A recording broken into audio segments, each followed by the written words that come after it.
It's a breaking news. Aka kanya rero bidasubirwaho uwitwa Ruben Diaz nyuma y'uko yagize akabazo ku mukino wa Real Madrid, murabyibuka cyane. Hari ikiganiro twabikoze ariko tuvuga tuti wasanga hari ari uguhisha amakuru kwa Pep Guardiola. Ruben Diaz byagaragaye yuko afite akabazo k'imvune ariko akomeza gukina, ariko amakuru asohotse aka kanya nk'uko tubikesha umunyamakuru witwa Fabrizio Romano ndetse n'ikinyamakuru The Athletic, nuko uwitwa Ruben Diaz byamaze kwemezwa yuko kuri iyi match ya Arsenal ndetse n'ikipe ya Manchester City Carabao Cup final, Ruben Diaz ntabwo ari buze kugaragara kuri uyu mukino. Ikiganiro cyatambutse twagarutse ku bakinyi bashobora kuza kubanzamo, twamuvuzemo ariko tutaramenya neza amakuru ahari. Nkuko rero nawe babwiye yuko akantu kose kari buze kuva ndi buze kukabazanira ahangaha. Ruben Diaz aka kanya amaze kuba byagaragara yuko atari bugaragare ku mukino wa Arsenal ndetse n'ikipe ya Manchester City. Finali rero biravugwa yuko McGill ntawe uhari, ntabwo yemerewe gukina uyu mukino, ndetse n'uwitwa Jessica Guardiola nawe ufite ikibazo cy'imvune. Bisobanuye iki? Bisobanuye ko Manchester City yagaruye witwa John Stones, araza guhagarara n'uwitwa Kusanov umutima wa defense. Turaza kubona kandi uwitwa Ryan Aitnyuri kuri nimero 3, kuri nimero 2 Mateus Nunez. Hagati mu kibuga baraza kuba bafite uwitwa Rodrigo Cascante ndetse n'uwitwa Phil Foden, utibagiwe na Bernardo Silva. Uruhande rumwe Ryan Cherki, urundi baza gukinisha witwa Jeremy Doku, batakisha Erling Brot Haaland. Iyo ni probable lineup barimo gushyiraho nyuma yuko uwitwa Ruben Diaz adahari. Iyi ngiyi ni inkuru y'incamugongo ku bafana b'ikipe ya Manchester City, kubera yuko ni umusore wari umaze iminsi ayifasha. Aho yagarukiye mwabonye ko Man City atangiye kwitwara neza, ariko urabona ko yongeye gusubirayo. Twari tumaze kumenyerana partnership ye n'uwitwa Jessica Guardiola, ariko Guardiola yaragiye, Ruben Diaz barabisikana, aragaruka, none arongera asubiyeyo hamstring injury.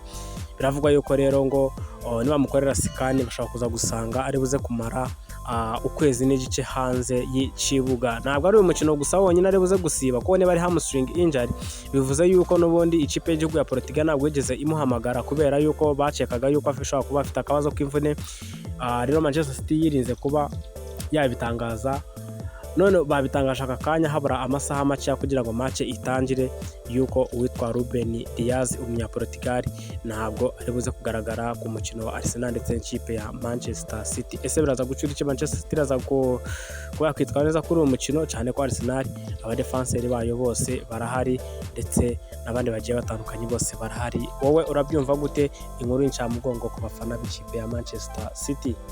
Indi nkuru ishoboka, uwitwa Eberechi Eze nkuko tugikesha umunyamakuru witwa Sam Mkobi, ni umunyamakuru ukorera BBC. Akaba rero hari amakuru arimo gutangazwa yuko uwitwa Eberechi Eze ku ruhande rwa Arsenal ntabwo ari buze kuba yagaragara kuri uyu mukino. Eberechi Eze yaramaze iminsi yitwara neza, mwabonye yuko ejo bundi yitwaye neza mu mikino igiye itandukanye. So aka kanya rero biravugwa yuko uwitwa Eberechi Eze ntabwo ari buze kugaragara kuri uyu mukino w'ikipe ya Manchester City ndetse n'ikipe ya Arsenal. Ni amakuru turimo gukesha witwa Sam Kobi, ariko nanone ntabwo biraba confirmed neza. Ariko iyo ibinyamakuru nk'ibi ngibi byamaze gutangaza inkuru, bivuze yuko akanya kariko kose uwitwa Eze ntabwo ari buze kugira gute, ntabwo ari buze kugaragara kuri iyi match.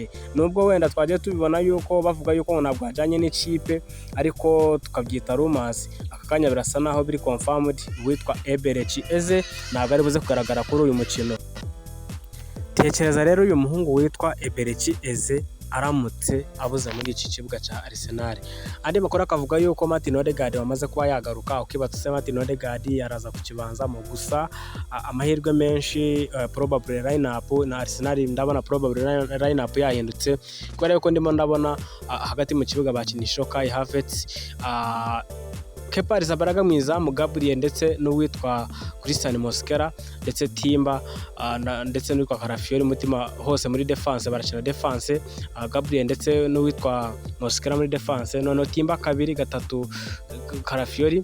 Hagati mu kibuga baratubwira yuko ari Christian Norgard, Declan Rice ndetse n'uwitwa Kai Havertz, uruhande rumwe Bukayo Saka, urundi Gabriel Martinelli, bakatakisha Victor Gyökeres. Nyuma yuko uwitwa rero Eberechi Eze bisa naho atari buze kugaragara kuri uyu mukino, amahirwe menshi ni uwitwa Kai Havertz. Baraza kuba bakina rero mu mugongo, araza kuba akina mu mugongo w'uwitwa Victor Gyökeres. Birasa na Arsenal buze kwatakisha abataka babiri cyane ko ubaka kanya haba Man City ndetse na Arsenal bombi bamaze kuba bamisinga abakinyi babo ku munota wa nyuma, kubera yuko niba ari Ruben Dias kuri Man City akaba Eberechi Eze kuri Arsenal, akanya rero bamaze kuba bamisinga.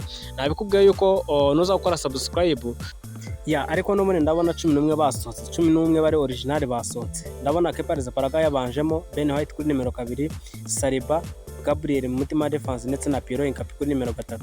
Hagati mu kibuga bazanye Zubimendi, Declan Rice, Kai Havertz, Leandro Trossard, Victor Gyökeres ndetse na Bukayo Saka barimo kwataka izamu. Birumvikana uwitwa Eberechi Eze naho hari kubera ikibazo, washobora kuba afite ikibazo cy'imvune kubera yuko nkuko narimo kubibabwira nta makuru amaze gusohoka mu kanya gatoya cyane.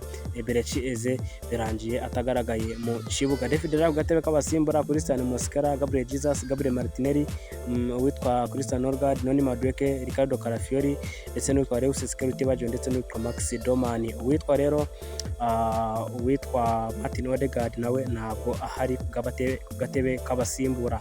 Abo ngabo nibo babanjemo, ntabwo ari probable line up, abo ngabo nibo babanjemo kabisa. Ubona ko Arsenal ibasohora hakiri kare.